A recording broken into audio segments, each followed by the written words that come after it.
where you have the Rams, the Seahawks, the Broncos, and the Patriots. I would love to absolutely destroy you on this list. I think we all kind of agree with this. My only question for you is, how close did the Packers make it with their win? Pretty close, but we got like the Packers are one of those teams where I try to take the whole body of work into account. I mean, 2 weeks ago, we were trying to fire Matt LaFleur, right? Like, we remember that ugly game they had against the Eagles on Monday night. They have lost to the Panthers. They have lost to the Browns. They barely beat the Giants, barely beat the Cardinals. So I'm not saying they haven't turned a corner. They're not getting better, because they are. I mean, wins against the Lions and Bears in back-to-back weeks surely got them on the right path. But also, what if Keyshawn Nixon doesn't be aware that Cole Kmet is running in the end zone and Caleb hits him for a game-tying touchdown? Like, it's the Packers are living on the edge just about every week. They're not just beating the heck out of teams. The Patriots have been sometimes. The Broncos never do. But it was close. But at the same time, I had a tough time downgrading the Broncos or downgrading the Patriots. I think the Packers are where they need to be for now. So let's look into the next group of teams where the Packers are at 5 at 9-3-1. The Bears in at 6. The Houston Texans skyrocketing up to the 7th spot. Buffalo Bills at 8. Finally, the Houston Texans are where they belong, squarely in the top 10. Why this week, Frank? Why are the Houston Texans now the 7th-ranked team in your power rankings? It was a bit of a jump up, but watching them go on the road to Arrowhead Stadium and hold Patrick Mahomes to a passer rating of 19. 19. Like, if you spike the ball into the ground every play, your passer rating is like 37. Like, it was amazing. Still higher than Jalen Hurts' last night. And you know what? My good buddy Fitz, I heard him, before the break, talking about how he trusts Josh Allen so much in the AFC. Well, I saw the Texas defense play Josh Allen 3 weeks ago. It was not pretty on the Bills side of it. Like, this Texans team now has won 5 in a row. And these are quality wins they're stacking up. They beat the Jaguars, who are in the playoffs. They beat the Bills, who are right now the AFC favorites at BetMGM, which is crazy to me. Beat the Colts when they were still healthy and a viable team. And then they went at the Chiefs. That's 4 of their last 5 games. Like, those are quality wins. And they just pass the eye test. You watch this team every week defensively, and you're like, this is the they're giving off such 2015 Broncos vibes to me, where the offense is just broken. Like, the offense is not very good. I get that. And it's hard to get to a Super Bowl with an offense that bad, but the defense is just so good, it doesn't matter. They are shutting everybody's water off. It is very impressive what the Texans are doing. And, the whole, like, who do we trust in the AFC? Everybody's got flaws. So if you say, like, the Texans offense isn't good enough to make a Super Bowl, most years I'd agree. In this year, I'm like, well, give me any team in the AFC and I'll tell you what the flaw is. Like, for the Bills, it's everything other than number 17. Like, I mean, it's, for the Broncos, it's their offense. For the Patriots, it's kind of everything. Like, I mean, the Patriots metrics are very, very low for an 11-2 team. So in this really, really flawed AFC, why not the Texans? Why not just pick the one reliable unit in the NFL, which is their defense? I heard someone describe the Texans defense as a bunch of gremlins running around, and it's so true. It is. They punish you. Is, like, they beat the terrifying. Heck out of you. Oh, it is. D'Amico Ryans, hats off. They have really put together a great defense out there. You got Petrie running around, almost decapitating dudes, and Will Anderson and Hunter off the edge. Nobody can block them. And it's just week after week I watch that defense, and I'm like, they're the one team that stands out right now as the one that's peaking at the right time. I know, Caroline, real quick, one quick thought on that. Frank, just because you're the historian, I keep looking at this defense, and it actually reminds me of the Ravens defense that was unstoppable in the early 2000s. Like, I know that's a lofty comparison. It is very lofty, but I don't disagree. I know, but I felt like for that team, like, once the Ravens scored 10, you weren't going to win, and this feels very similar. Caroline, go ahead.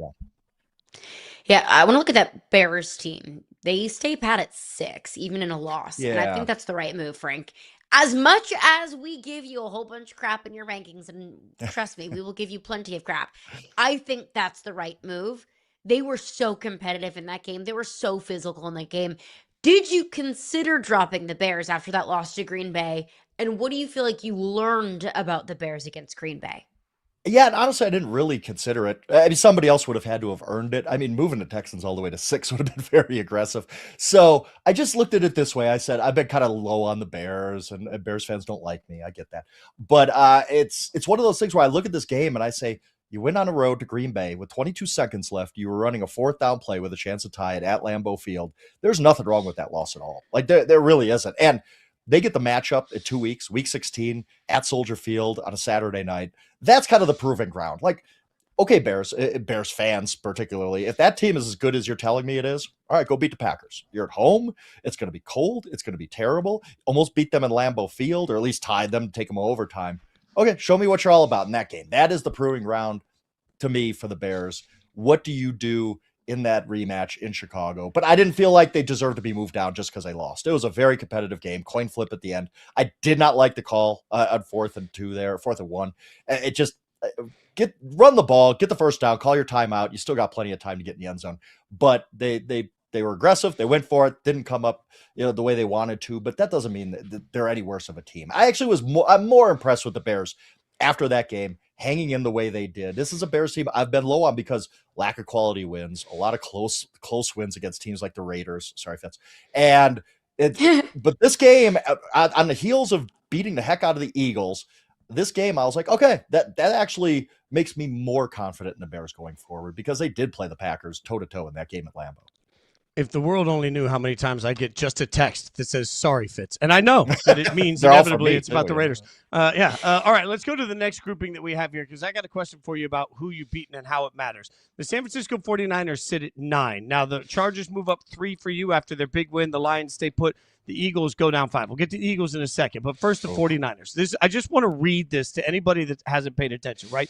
Since over the course of the last couple of months, the 49ers have losses to the Texans, a good team, the Rams, a good team, all right? Yep. In that same span, their wins that have gotten them right to where they are against the Falcons, suck, the Giants, suck, the Cardinals, suck, the Panthers, okay, and the Browns. What am I supposed to make of a 49ers team that honestly is just beating up on mostly bad teams and losing to good teams?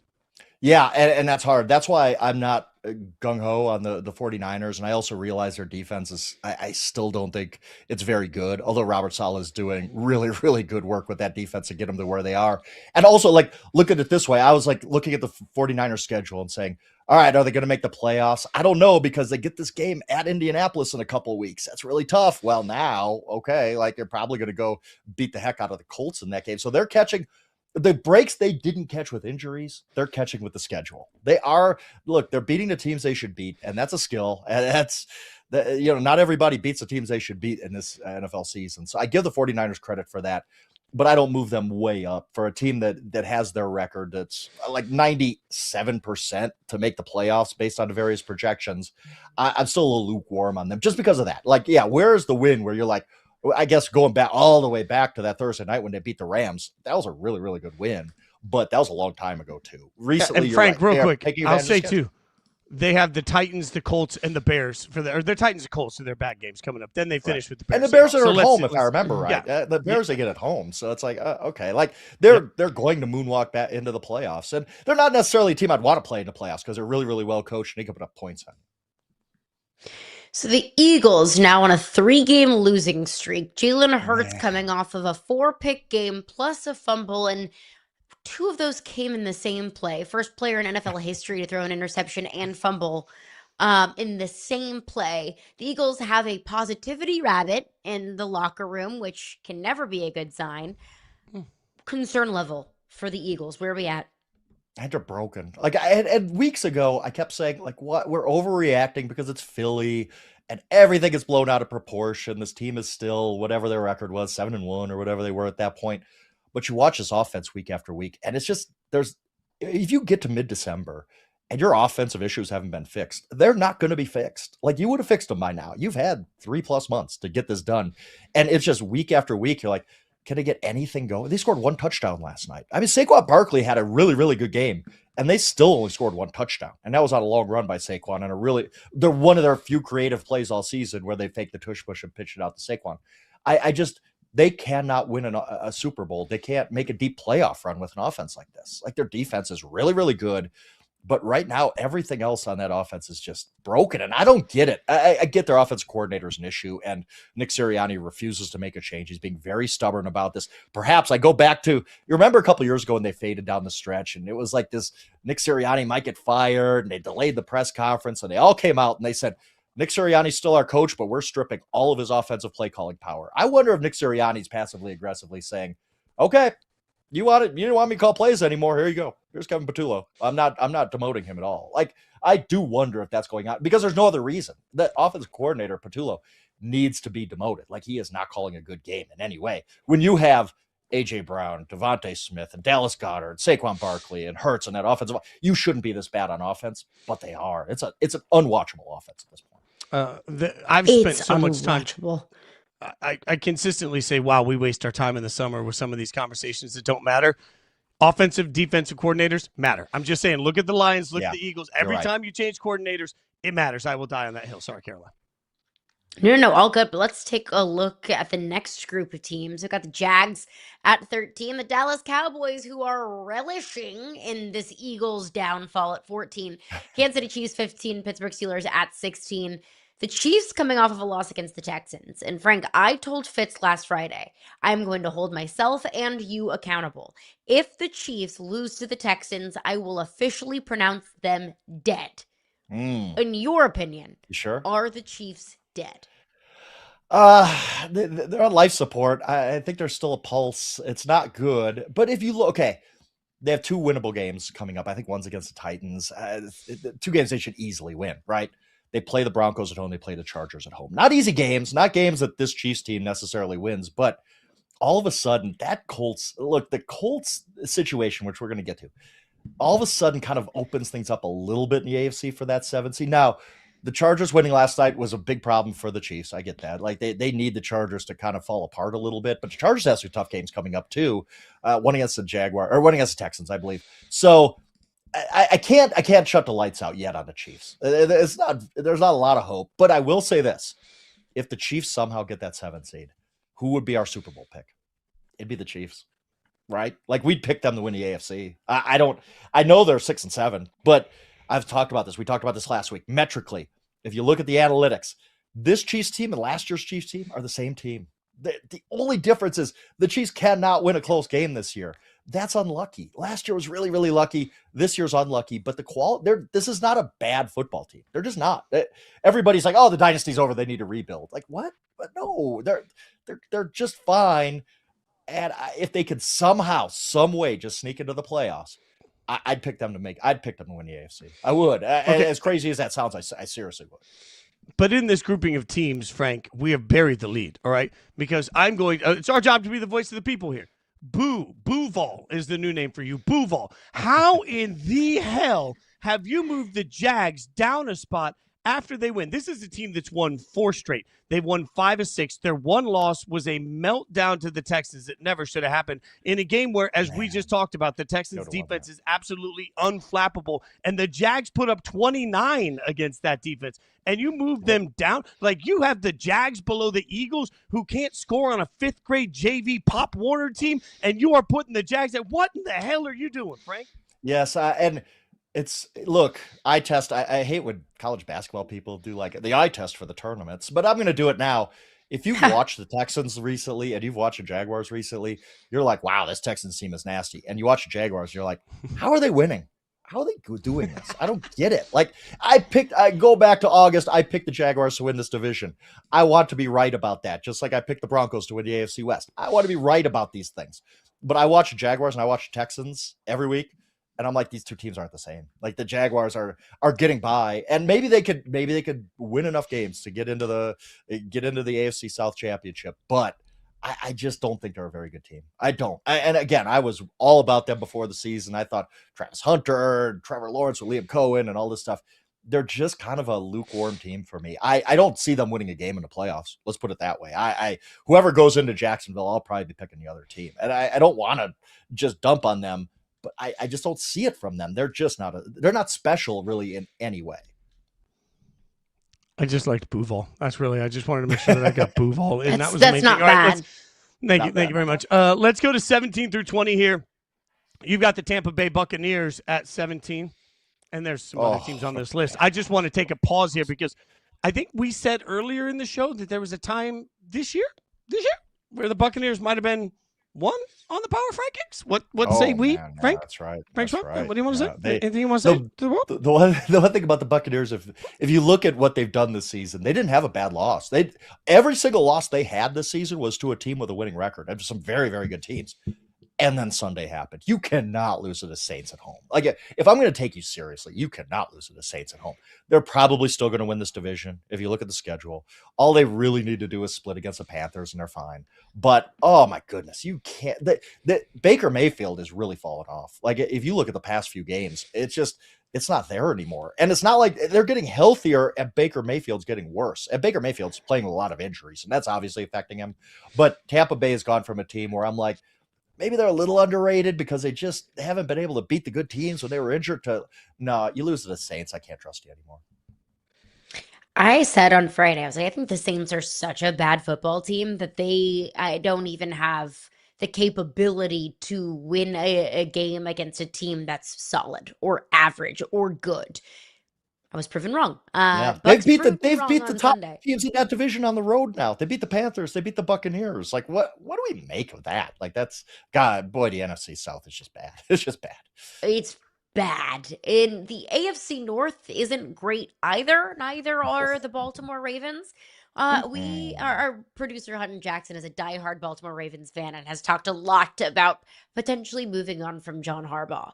What do you think is the likelihood that the Ravens do part ways with their head coach? I think whoever loses the AFC North, it's kind of loser leaves town. Fitz, that was for you right there. It's the old wrestling loser leaves town match. In that we kept talking for weeks about how, Mike Tomlin, this disappointing season, he's had a lot of success, which might just need a change. We were talking about the wrong coach. I think John Harbaugh might be that guy. This has been an utterly disappointing Ravens season, and the AFC's there for the taking. We talked about that over and over, but this Ravens team has not made any improvements as it's gone on. And I get a lot of it is Lamar's injury. He doesn't look the same. I get that, but this Ravens team is they're the most disappointing team in the NFL to me. Far more disappointing than the Chiefs, even though they have the same record, because the Chiefs are just losing close games. They're still a pretty good team. The Ravens are a bad football team. There are no signs of life from the Ravens here. I was very stubborn about them. I kept saying, they're going to turn it on. Lamar's back. We're going to see the improvements. And a lot of that was my trust in John Harbaugh to figure out, okay, how can the defense get better? How can you fix the offensive line, which hasn't been very good? I expected Harbaugh to get that done. He has not. And I think that if the Ravens don't make the playoffs in this AFC with Lamar Jackson, one of the generational quarterbacks of our time, I think at that point, the Ravens need to sit down with John Harbaugh and say, is it time? Is it time to just move on? Because if you start all the things we say about Tomlin not winning in the playoffs, since 2014, John Harbaugh is 3-6 in the playoffs. The Ravens have not won multiple playoff games in a season since 2012. Like, this is all of a sudden, all the things we said about Tomlin absolutely apply to Harbaugh. At what point does it stop being a Lamar problem and it starts being a John Harbaugh problem? Yeah, because we like to talk a whole lot about Lamar. And John hasn't gotten it. He hasn't gotten it done. And this season, they're a bad football team. I am so disappointed. I grounded the Ravens. I'm so disappointed in you. Go to your room. Like that. Yeah, we have 21. We got 21 through 24 up here. Bengals, Colts, Vikings, Falcons. Colts fall 12. They're done, right? Yeah, I don't think they can win another game. I really don't. Like, Phillip Rivers, what are we doing? Like, I love Phillip Rivers, watching him throughout his career. He is 44 years old and he has not played in 5 years. I've talked over and over and over about the history of 40-plus-year-old quarterbacks. There's one guy who's had any success. That's Tom Brady. Like, Tom Brady's a freak. Like, he is a longevity freak. Like LeBron, like Nolan Ryan, all those guys. I don't think Phillip Rivers is going to come in cold after 5 years, just being a parent of his 14 kids, and do anything for the Colts in midseason here. Like, this is crazy to me. Like, it's fun. It's cool. They got nothing to lose, I guess, because Riley Leonard's their other option. He's hobbling around. But yes, the Colts, it's just a sad end. I don't have any glee with this with the Colts. It is a very sad story for them. I wondered if I should even rank them lower. I just don't think they can win another game. And hats off to Shane Steichen if they do. All right, let's look at the next group of teams. Commanders, Browns, Saints, Jets. The Browns won a game, lost to the Titans. The Browns lost to the Titans. But it felt like a win, didn't it? It felt like a win, didn't it? It was like one of those like Shador balls out, and you're like, oh, do the Browns have something here? the rest of the league, sorry, Fitz, should have been drafting Shedeur Sanders before 144 overall or whatever it was, right? Like, there's so many teams you look back on and you're like, oh yeah, you should have really taken a shot on Shedeur Sanders in the 5th round, shouldn't you have? Like, that would have made some sense. Steelers a bunch of times, Raiders a bunch of times. Like, there's so many teams I could list that why not? It's a 5th round pick, and the Browns did it, and now that guy looks pretty good. Like, I don't know where it's going, but right now as we sit here, Shedeur Sanders coming off a really good game. He's improving. It's impressive. Yes, they moved up more because other teams moved down. Like, the Jets had to move down. Like, I think that was the team. Like, I had to move the Jets down, and just artificially the Browns move up. But you look at this and you're like, the Browns fans should have left that stadium feeling like, yeah, we just lost to the Titans, but hey, that was a pretty good day for us. We saw Shedeur Sanders throw for 364. Like, we know the defense is going to be good going forward, and we lost, so our draft position's still pretty good. So yeah, I think it was a win of a day for the Cleveland Browns on Sunday. I've always been consistent with you, Frank. You know, I like a lot of body of work before I freak out at the quarterback position. So I would just remind everybody that, just like I've been with every other quarterback, his 2 good games so far were against the Raiders and the Titans. Speaking of which, I guess there's 4 more. I don't think we have time to get to these. I don't know how this happened. Like, suddenly we're out. Frank, great job by you, buddy. I can't see the screen, see who's at the Wait, what? Who's at 32? That's all the teams. At 32? So 32 would be last. There we go. Like, look, goodness, okay, has to be, right? Like, I will say this about, at least the Titans are like battling. Like, I watch the Titans every week, and they're not good by any means. So let's not get that wrong. But in their last 5 games, I think 4 of them have been like, oh, they're feisty. Like, they got blown out once because they're the Titans and they're not very good. The Raiders just get the heck beat out of them every single week now. Like, this is just it. Like, this is who the Raiders are. Like, you look back, they won week 1 against the Patriots, which is the weirdest outcome in a week 1 game I've seen in many, many years.